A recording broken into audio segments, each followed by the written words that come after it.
All right. Looks like I got it turned on. Hopefully it's recording sound.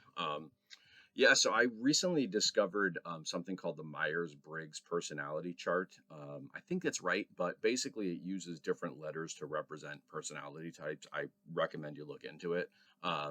The I discovered something called an INFJ, and specifically the term that this I was reading about was called a highly intelligent INFJ, whatever that means, basically. But what was wild was in listening to the description of this, I felt like someone had climbed inside of my head and was listening to my innermost thoughts. It was sort of insane. Um, and so part of this learning and what or listening, hearing this made me really start thinking about was that an IFJ is someone who's known as an introvert. And I have always considered myself an extrovert. Here I am recording a video of myself and putting it out. So some sort of an extrovert. Look at me. But I also am very chatty. I'm loud. I can be very gregarious and again chatty. And so I always considered myself as sort of an extrovert, looking for attention, seeking attention. But I will admit that I also get very awkward around people. I can, easily get tired out and overwhelmed and feel like I just need to go home and rest. Get tired, it'll be patterns. There'll be times where I just want to see everybody. I want to see them. And then I get so overwhelmed, or I'll make like really big plans to see everybody and hang out. And at the last minute when it's going to happen, my head's like racing and I'm overwhelmed and I end up like changing the plans or not showing up um, and so it made me wonder. It made me wonder that, is there, could I be an introvert? Could that be part of a deal? Is that a thing? And uh, so in the course of examining myself and thinking about it, I, thought back to, I experienced some traumas as a small child, the type you can probably imagine that happens to children sometimes when left alone with sick people. And uh, I realized that I had heard before that when I was younger that I tended to be someone who was very quiet. That I was very quiet and very happy, very smiley, but I was always a big eyes person, as people describe that. I had these big eyes I was always watching and seeing, um, and what I came to wonder was that as a small child, that when my quietness allowed trauma or damage to happen, and in the quietness after, people didn't see it. I wasn't being protected. I wasn't being kept safe. Um, that I kind of wonder if I didn't create this false personality.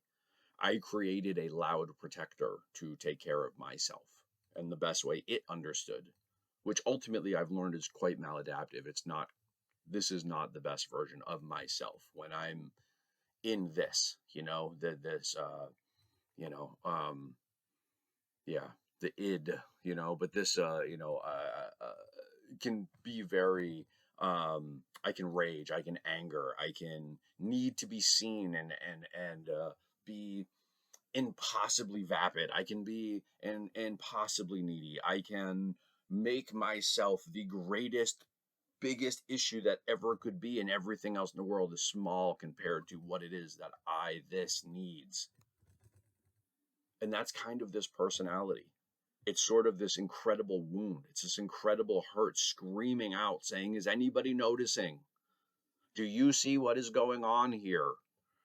And I know it doesn't serve me well to be in that space. And so something I've been working on is the time of breathing and meditating, of following. There was a man named Richard Alpert. He came to be known as Guru Ram Dass. Um, and he started an ashram program, among many other things. But something he spoke about was the idea that really, we live in a moment in consciousness, and that consciousness exists, and that really, if anything, we are the awareness, loving awareness. I am loving awareness. That is a mantra that he would speak and kind of design this idea that, this backstory of sort of your family line and your lineage and the history and, how beautiful, ugly you are. All these things are sort of a distortion more so than, particularly if they lead one to disharmony and anxiety, stress, or anything else connected to that, then maybe that's not serving us the best.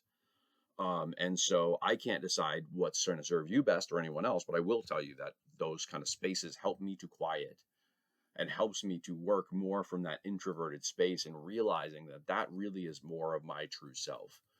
I have the ability to be gregarious. I have the ability to articulate and bring forth ideas, but I have been working to, if I am indeed going to engage and I'm going to bring my thoughts forward, that they're going to be well thought out. And if I'm going to share something, I want it to be meaningful. Otherwise, it's sort of pointless. And from my mind, I see that we're surrounded by enough pointless already.